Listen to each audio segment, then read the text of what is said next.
Les casse-cous, chapitre 10. Au Cowboy Café, je commande un double hamburger au fromage, des rondelles d'oignon et un milkshake au chocolat. Élise prend un cola diète et des frites. Les frites sont des pommes de terre qui sont des légumes, dit-elle en souriant. Je me permets de sourire à mon tour. Je n'ai pas beaucoup souri ces derniers temps. Élise n'est pas si mal après tout. Elle a juste besoin que quelqu'un l'aide à prendre les choses plus à la légère. Nous sommes penchés sur le cahier où nous avons noté des idées pour la foire. Nous attendons les casse-cous et Andrew. Les casse-cous arrivent un peu en retard. Ils commandent avant de se joindre à nous. Fraser regarde Élise avec animosité avant de s'asseoir à côté de moi.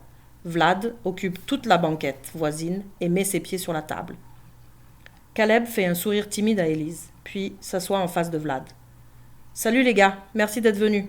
Voici Élise Strauss, que vous connaissez. Elle coordonne la foire, mais je compte sur vous pour m'aider à organiser des activités. » « Est-ce que les sauvages vont participer eux aussi à l'organisation ?» demande Fraser d'un ton sec. « Bien sûr que non, dis-je. J'ai essayé, mais que peut-on attendre d'un groupe de losers ?»« Qui a eu cette idée stupide ?» demande Vlad.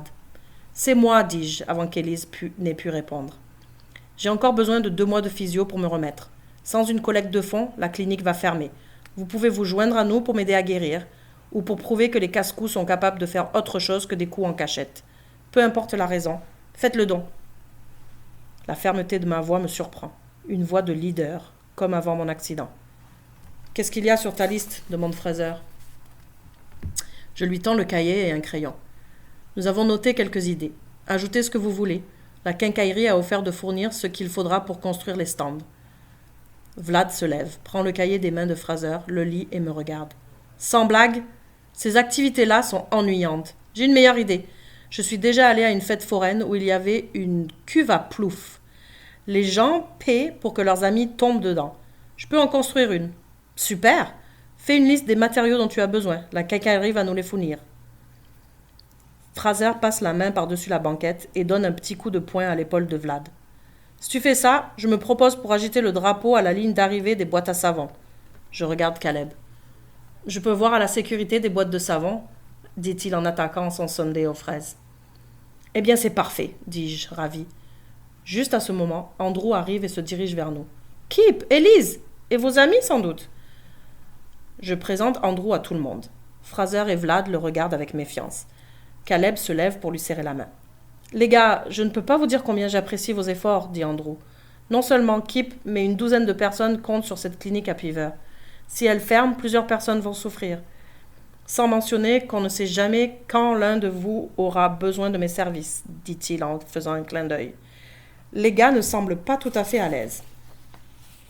Bon, montrez-moi votre liste. Il la lit rapidement et sourit. Je suis d'accord avec tout ce que vous avez trouvé jusqu'à maintenant. Avez-vous d'autres suggestions ? L'atmosphère de la réunion est détendue. Il nous arrive même de rire.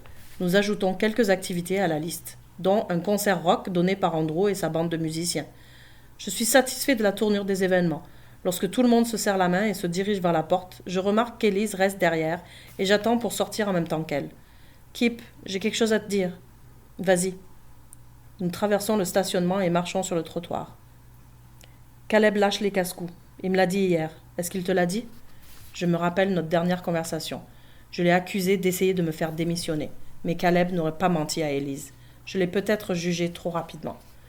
Eh bien, il n'a pas encore lâché, et il va nous aider à la foire.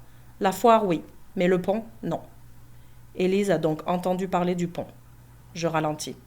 C'est toi qui décides, Kip, mais j'espère que tu décideras aussi de ne pas faire le coup du pont. Elle me regarde dans les yeux. Kip, si Fraser et Vlad veulent te laisser tomber, ce ne sont pas de vrais amis. Ça ne vaut pas la peine de te blesser une seconde fois pour continuer à les fréquenter. Je rougis. J'ai envie de pousser Élise avec ma canne. Caleb n'a pas le droit de lui parler de nos affaires. Elle n'a pas le droit de se mêler de ce qui ne la regarde pas. Mais dès que l'éclair de rage s'est dissipé, il me reste un goût amer. J'avale, mais ça ne passe pas. C'est vrai que Caleb ne fera pas le pont ? C'est lui qui a pris cette décision ? C'est lui. Il trouve ça trop dangereux. De plus, il s'inquiète pour son ancien leader. Ancien leader ? Nous verrons bien. J'ai besoin de temps pour digérer la nouvelle. Je te remercie de me l'avoir dit. À plus tard, Élise. On a fait du bon travail. Je n'y serais pas arrivée sans ton aide, Kip. Les gens t'admirent, tu sais. Plus de gens que tu ne le crois. Peut-être, Je n'ai plus d'énergie et je rentre chez moi en boitant.